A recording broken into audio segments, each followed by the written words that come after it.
Okay, ladies and gentlemen, welcome to the show. My Rocks 321 here. I am your host, Keith. Build rockets, launch rockets, lose rockets, and crash rockets. Not too many crashes, but yeah, here and there. Anyway, today, guys, we are showing you my K-29 Saturn 1B. This is a vintage, super vintage Estes rocket from 1971 is when I think they were first released. It's the big 1/70th scale version, I believe. It's bigger than, I think it's bigger than the one that's out now, the Estes recently put out. And what make this one unique is it is a 4-engine cluster, 4 18mm engines, so 4 C63s is what you'll do. And I'm showing this today because this is a yucky job. The build is cool overall, but I masked this rocket a while ago and I had it sitting. This thing probably sat for a solid year and a half, close to 2 years, if not 2 years.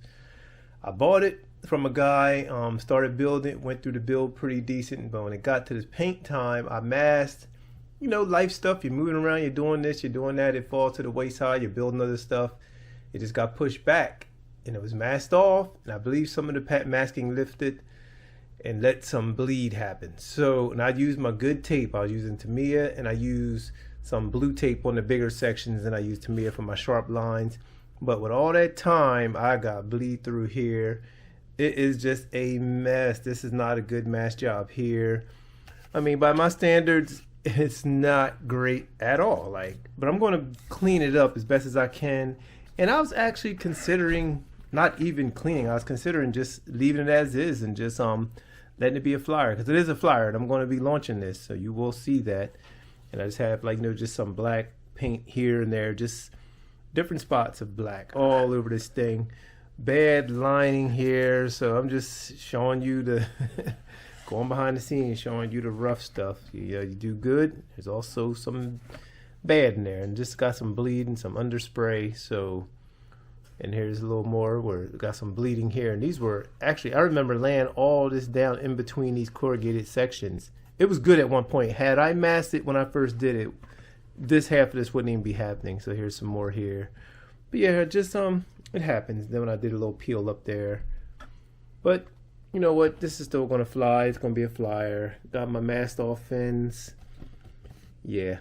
But I'm going to go in here with some black gloss. I'm going to fix up a lot of this. This will be fixed up. By the time you see it again, when it's time to fly, it'll be fixed up. A lot of this will be. You can see here where I just some peel up and some misline. Took some of the paint with it, and after I painted, it sat for a few days, and it's still just bad. But overall, I'm gonna fly. It's a flyer. So the rockets are meant to be fly. And what they say in competitions, like 3 feet away, if it looks like it.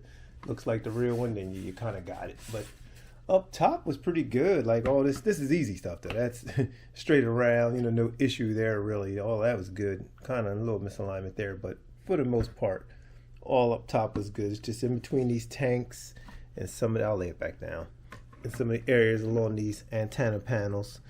And matter of fact, I still have painting to do because these parts here get painted silver. The end of these antennas, these are yellow. There's just some other little brushwork I'm gonna have to go on with. So I'm gonna work on it. I'm gonna get it nice. I'm gonna get it. It'll look way nicer once I go back with paint and just scrape some of this. And there's a technique you use to scrape off paint like that. If you're not just gonna paint over, because this is like, I can feel that right there. So you take the edge of your X-Acto, you stand it up, and you gently scrape it away. And you can get, there's even some bleed in there. So I just got a lot of additional work I got to do now. So makes me wish I had kind of remasked it, but then that would have been a lot of pulling off masking tape. So just a lesson, don't let masking tape sit on rockets for too long. This was way too long. I guess it just started to peel up. But because I know it was masked, everything was laid down pretty nice when I first did it. So this is, you know, part of the game. This is part of the game. I'm gonna fly it though. Once I get it up, I'm gonna fly this bad boy. One section I masked off where I'm gonna glue the little retro rockets to go here. They're not retro rockets, I forget what they're called. I forget what the rockets are. It's these rockets to go here. I have those. Those are actually right here. I have those mounted. Actually got to do a little paint on them. Yeah, they're right here, and these were all built up from wood. This rocket, this is one of the era when this is all balsa and this is paper. You had to build everything. This was not much plastic. This is maybe a die cut piece or little thin cardboard die cut parts. But everything was pretty much balsa and die cut materials. These were die cut, yeah, die.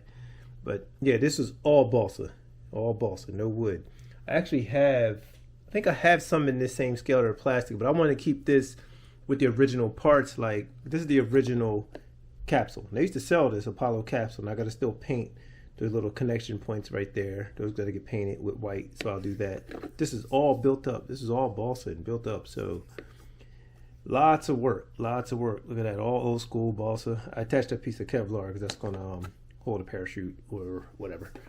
This capsule right here is the Apogee 1/70th scale Apollo capsule. And that'll fit on here too. That'll fit. But before I even get to anything else, I may save it for last, but this section got to be painted silver. And I was considering wrapping this with the foil tape to give it that module look. I was thinking about wrapping this with the silver. I mean, it'll add a little weight up top also, but that's something I was just thinking about. Instead of just masking again and paint and spraying the silver, I could do that.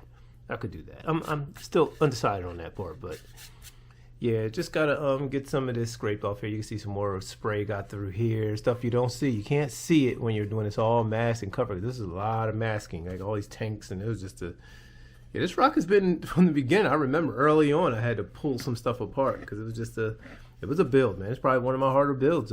This one, what else was a hard build? I think this may be in that #1 spot of hard builds. This may be in that #1 spot. And also this may be in the #1 spot of my favorite rocket. Now this Saturn 1B, overall, it's a big rocket. It's, there's 4 engine clusters. It gets no better. Like, this may moving up the line. It's moving up the chain of favorites. So yeah, just wanted to talk to you guys a little bit about that and show you where we were with the Saturn 1B, the K-29 version, the old days. K-29, and there's that capsule again. That's gonna go right on top of there. So yeah, we have ourselves a rocket for the most part. So just gotta do a lot of touching up, a lot of scraping, a lot of fixing and repairing, or just touch up paint and removing of paint. So I got some work cut out, got some stuff to do. Just want to share that with you guys. This is 321, and we will catch you on another video. Subscribe to the channel, share the videos around, and we'll watch these 2 videos coming up on the end here, on the end. I'm out.